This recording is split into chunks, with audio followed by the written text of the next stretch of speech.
Šiais metais visas elektrologų pasaulis švenčia 150 metų jubiliejų. Kasgi atsitiko prieš tuos 150 metų? Pirmasis elektroapliacijos aparatas sukurtas dar 1890 metais. Žinoma, jis buvo visiškai kitoks negu dabartiniai aparatai, kur, kaip matote, atlieku elektroapliaciją labai greitai ir netgi su zonduko pagalba.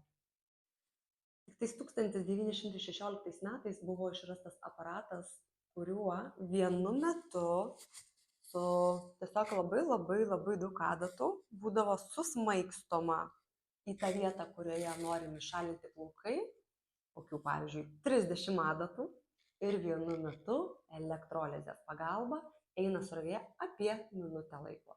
Ir paskui tiesiog yra pašalinamas plaukas su pinceto pagalba ir viskas.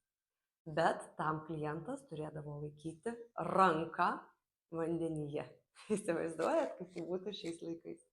Nors dėja galime rasti net ir dabar su labai seniais aparatais dirbančių žmonių. Nieko nepadarysi. Vystėsi elektroapliacija toliau. Kadangi elektrolizė yra gan lėtas būdas šalinti plaukus, bet labai efektyvus, buvo išrasta termolizė.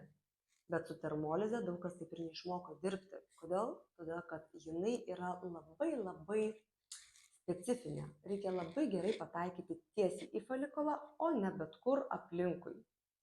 Taigi dauguma tuometinių elektrologų, beje, kuriais buvo dauguma vyrai, ne moterys, jie tiesiog to negalėdavo padaryti. Taigi, dar kiti du labai faini vyrukai sujungė termolizę su elektrolize į vieną ir pavadino tai blendu. Jisai naudojamas ir iki šiol, tačiau retai. Kodėl? Todėl, kad turi daug kontraindikacijų. Taigi, tokia yra ta elektroapliacijos istorija.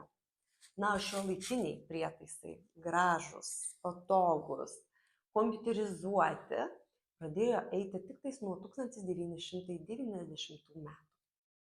Taigi mes naudojamės pačiais moderniausiais, pačiais geriausiais prietaisais. Na, o jau šiais metais už kelių mėnesių atvešim patį naujausią pasaulyje prietaisą. Tai kad laukite.